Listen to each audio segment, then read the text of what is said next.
اجازت ہے نوکری شروع کی جائے. ماشاءاللہ سب آپ لوگ سکھی ہیں, سب آپ لوگ آباد رہیں, سوائے جب میں مظلوم سے حرم سے محفوظ رہوں گا. محرم آج ہو گئی ہے. شہزاد علی اکبر کے میں نے مصائب پڑھنے 10 سے 15 منٹ سے فضائل 2 جملے مصائب کے. یا علی مدد, کون ہے یہ اصغر, کون ہے یہ اکبر. یہ اصغر جو تھا وہ تو میں نے کل بتایا ہے. آج ذرا حسین کے بڑے بیٹے کو سنتے جو میں بتاؤں علی اکبر کیسے کہتے ہیں. مصطفیٰ دی مکمل شبیہ بن گئی ہے, مصطفیٰ دی مکمل شبیہ بن گئی ہے. سرکی زبان دے 4 مصرے تسی میں دعا کرنی ہے تے گل لگو یہ جڑی تمہیں پہلے تو یاد ہے. مصطفیٰ دی مکمل شبیہ بن گئی ہے, اے وجاہت تو ود کے وجی بن گئی ہے. 11 شعبان حسین کا اکبر دنیا میں تشریف لایا, پھر ایک منظر بنا, کوئی اللہ نے بات کی, کچھ عرصے پہ کچھ کام ہوا. آج مجھے یہ بتاؤں آج 9 محرم میں فضائل دی آخری دیہاڑے, کل تو سارے مصائب پڑھنے, آج آخری دیہاڑ فضائل دی میں تنازع پہ میں چوتھے میں سے پڑھنے. ایک چھوٹا جا کام کرنے آپ ہاتھ چھانے تے زمانے دے امام سلام کرنے. کیا ہے یہ اکبر میاں جی میں پیدا مصطفیٰ دی مکمل شبیہ بن گئی ہے, اے وجاہت تو ود کے وجی بن گئی ہے. 11 شعبان کو سوچیا کبریا میں تا اکبر بنائے نبی بن گئی ہے. جی نوکر 11 شعبان کو سوچیا کبریا میں تا اکبر بنائے نبی بن گئی ہے. سدا سکھی رہو, سدا آباد رہو, سوائے غم مظلوم سے ہر غم سے محفوظ رہو. بچپن تھا علی کے لاڈلوں کا, بچپن تھا حسنین کا, کریمین کا, شریفین کا, لیرین کا, نورین کا, امامین کا. بابا سے اجازت لی, بابا ہمارا دل چاہتا ہے ہم حج پہ جائیں. فرمایا ضرور جاؤ پر کسی ساتھ لے کے جاؤ. فرمایا بابا کس کو ساتھ لے کے جائیں, ساری دنیا کے ساتھ تو ہم خود ہیں.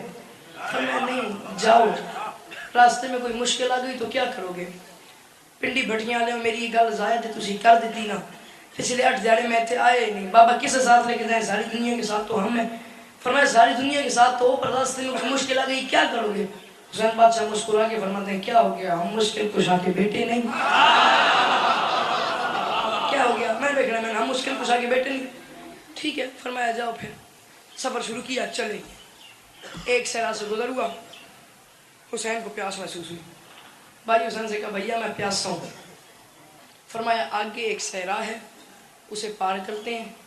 پار کرنے کے بعد ایک جھونپڑی ہے, اس میں ایک بڑھیا رہتی ہے, جاتے ہیں جا کے پانی طلب کرتے ہیں. پنڈی بھٹیاں والے ہوئے ایک گل ساری زندگی یاد رکھے, کسی سے کسی کی شے نہ مانگنا ہے, کسی سے اپنی شے نہ طلب کرنا ہے. فرماتے ہیں جاتے ہیں پانی طلب کرتے ہیں. گئے, دروازہ کھٹکھٹایا, بڑھیا قریب آئی. بڑھیا نے دروازہ کھولا. حسین نے کہا پانی چاہیے. بڑھیا نے پانی دیا. پانی دینے کے بعد حسین نے کہا, پانی پینے کے بعد حسین نے کہا پانی تو میں نے پی لیا, تجھے کچھ چاہیے تو مجھے بتا دے. میرا نام ہے حسین, میں ہوں تقدیر کا مالک. میرا نام ہے حسین, میں ہوں تقدیر کا مالک. بڑھیا سر جھکا کے آہستہ سے کہتی ہے مانگنے پہ دل بھی ہے, مجھے شرم بھی بڑی آ رہی ہے. ہوں بے اولاد, ہوں 80 سال کی, مجھے بیٹا چاہیے. حسین فرماتے ہیں بڑھیا جس پیالے میں نے پانی پیے اسی پیالے میں پانی بھر کے پی جا, اگلے سال اسی لمحے اسی وقت اسی جگہ اسی ٹائم تیری گود آباد ہو جائے گی. جب تیری گود آباد ہو جائے بچے کو غسل دیں, بہترین لباس پہنائیں اور میرے پاس مدینے میں لے آئیں. نہ بچے کو اذان کہیں نہ اقامت کہیں. حسین نے حج کر لیا, 1 سال گزر گیا. حسین کی بتائی ہوئی تاریخ پہ بڑھیا کی گود آباد ہو گئی. بچے کو پیارا سا لباس پہنایا, غسل دیا, اذان نہ کہی, اقامت نہ کہی, خوبصورت لباس زیب تن کیا, غسل دیا, لے کے آ گئی مدینے میں. مدینے میں لے کے آئی, ہاشمیوں کا محلہ پوچھا, سادات کی حویلی پوچھی, حسین کا دروازہ پوچھا, دہلیز قدرت کو دستک دی. گھر کے اندر سے کائنات کا حسین حسین گھر سے باہر آیا. اس بچے کو لیا, اذان کہی, اقامت کہی. بندہ بیٹھا بھی ہے نہیں بولتا, اپنے آپ ٹٹولے یار میں بیٹھا میں بولے کیوں نہیں. اذان کہی, اقامت کہی. اذان اقامت کہنے کے بعد بچے کو بڑھیا کے ہاتھ پہ رکھ کے فرماتے ہیں جا میں نے اس کا نام ہور رکھ دیا.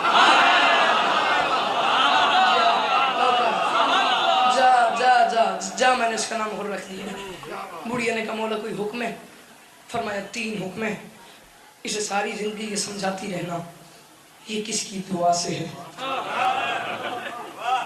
ان آنکھاں دکھائے رہے میں نوکر, 3 حکم ہیں, اسے ساری زندگی یہ سمجھاتی رہنا یہ کس کی دعا سے ہے. مولا دوسرا حکم. فرمایا دوسرا حکم یہ ہے. حسین نے دوسرا حکم دیا, مجھے مدینے کی زمین نے ہلنا شروع کر دیا. آج 9 محرم میں پتہ نہیں یہ ماتم کرتے ہیں نہیں کرتے. پہلا حکم ایسے ساری زندگی یہ سمجھاتی رہنا یہ کس کی دعا سے ہے مولا. دوسرا حکم فرمائے سے ساری زندگی یہ بھی سمجھاتی رہنا کسی پیاسے سے سخت بات نہیں کرنی. جی جی جی جی نوکر آئے نہ اکھا دکھا لیں جوانی میں ساری زندگی سے یہ بھی سمجھاتی رہنا کسی پیاسے سے سخت بات نہیں کرنی. مولا تیسرا حکم فرمایا 2 مہینے تمہیں حکم دیے تم نے سے ساری زندگی 2 باتیں سمجھانی ہیں. حسین نے کہا بڑھیا تیسرا حکم میں تمہیں دے رہا ہوں تم نے سے ساری زندگی حکم دینا ہے. حکم کیا دینا ہے مولا؟ مولا فرماتے ہیں حکم تو نے بڑھیا اپنے بیٹے اور کو یہ دینا ہے ساری زندگی یہ حکم سے دیتی رہنا کہ جب کسی قافلے کو روکنا ہے تو اس کے سالار سے سخت بات کرنے سے پہلے یہ دیکھ لینا ہے اس کی بہنیں تو ساتھ نہیں. جی جی جی جی نوکر جی نوکر جب کسی بندے کو امیر زون بھی نہیں ماتم کرنا. ایک رات کا مہمان رہ گیا زارہ کلار اور تو سوچ رہے ذاکر کہے گا پھر میں ماتم کروں گا. جب کسی قافلے کو روکنا ہے اس کے سالار سے اکھن دکھائے ہوئے نہ اکھن دکھائے ہوئے سخت بات کرنے سے پہلے یہ دیکھ لینا ہے اس کی بہنیں تو ساتھ نہیں. بس پنڈی بھٹیاں کے شریف عزاداروں یہی اور تھا. کربلا کا میدان تھا شب عاشور بلکہ صبح عاشور میرے خیال سے ہونے والی تھی. اس کے دونوں ہاتھ پانی میں تھے. اس کے دائیں کان میں آواز آئی ہر پانی کی مالکیں میں ہوں میرے بچے کئی دن سے پیاسے ہیں تو اپنی مرضی سے پانی استعمال کریں. ہر نے کہا بی بی میں نے پہچانا نہیں آپ ہیں کون. ہائے ہائے ہائے مر جائے پوری شیعہ قوم اگلی بات کا قضا ہوتا ہی نہیں. بی بی میں نے پہچانا نہیں آپ ہیں کون. میاں جی ایک کمزور سی آواز آئی ہر میں تیرے نبی کی اکلوتی بیٹی ہوں. جی میں جنگل میں بتانے ہوں جا میرے حسین کا ساتھ دے. جی میں تیرے نبی کی اکلوتی بیٹی ہوں. 2 سے 2.5 منٹ صرف میں نے فضل پڑھے میں نے صاحب لمبا پڑھنے میرے ساتھ تم نے سفر کرنا ہے. میں تیرے نبی کی اکلوتی بیٹی ہوں. میں جنگل میں بتانے ہوں جا میرے حسین کا ساتھ دے. پانی سے ہاتھ نکالے نماز کا خیال چھوڑا وضو کا خیال چھوڑا روتا روتا خیمے میں آ گیا. اب ہاتھ سے لکیریں بھی کھینچ رہے اور کہہ بھی رہے ہر تو نے یہ کیا کر دیا. ہر تو محمد کو کیا منہ دکھائے گا. ہر تو علی کو کیا منہ دکھائے گا. ہر کربلا کا جنگل کجا علی کی بیٹیاں کجا تو محمد کو کیا منہ دکھائے گا. افسوس رہے گا اس بندے کے ہاتھ زبان اور سینے پہ. جس کے پاس سینہ ہوا اس نے ماتم نہ کیا جس کے پاس زبان ہوئی اس نے ہائٹ کی. اور بیٹھا اپنے آپ سے باتیں کر رہا تھا مرشد. وہاں سے اس کی 4 سال کی بچی خیمے میں داخل ہوئی. اور نے بازو پھیلا کے کہا بیٹا بابا سے ملو. بچی نے کہا چلا جاؤ تو میرا کچھ نہیں لگتا. اور نے کہا ناراض ہے. بچی نے کہا ہاں. اور نے کہا میرا جرم کیا ہے. بچی نے رو کے کہا بابا تیرا جرم یہ ہے اتنے دن ہو گئے اس جنگل میں آئے ہوئے تو نے آج تک بتایا ہی نہیں سامنے ہمارے رشتہ دار ہیں. جی جی جی کم امیر بندہ جس ہر بھی ماتم نہیں کرتا. اتنے دن ہو گئے اس جنگل میں آئے ہوئے تو نے آج تک بتایا ہی نہیں سامنے ہمارے رشتہ دار آئے ہوئے.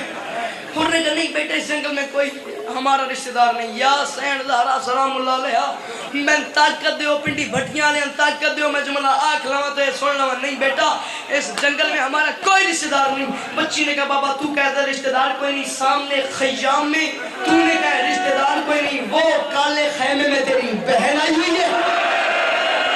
جی جی جی جی جی وہ جی جی وہ کالے خیمے میں اے نہ کھڑی کہہ ہے کر کے بہن کر کے روئے کر علی کی بیٹی کو معافی بڑے اچھے لگتے ہیں جو بہن کر کے روتے ہیں. وہ سامنے کالے خیمے میں تیری بہن آئی ہوئی ہے. تڑپا ہو کہتے میری بہن میری تو بہن ہی کوئی نہیں اس جنگل میں کہاں میری بہن ہے. بچی نے کہا بابا وہ جو سامنے والا خیمہ ہے نا اس میں کئی بیبیاں بیٹھی قرآن پڑھ رہی ہیں.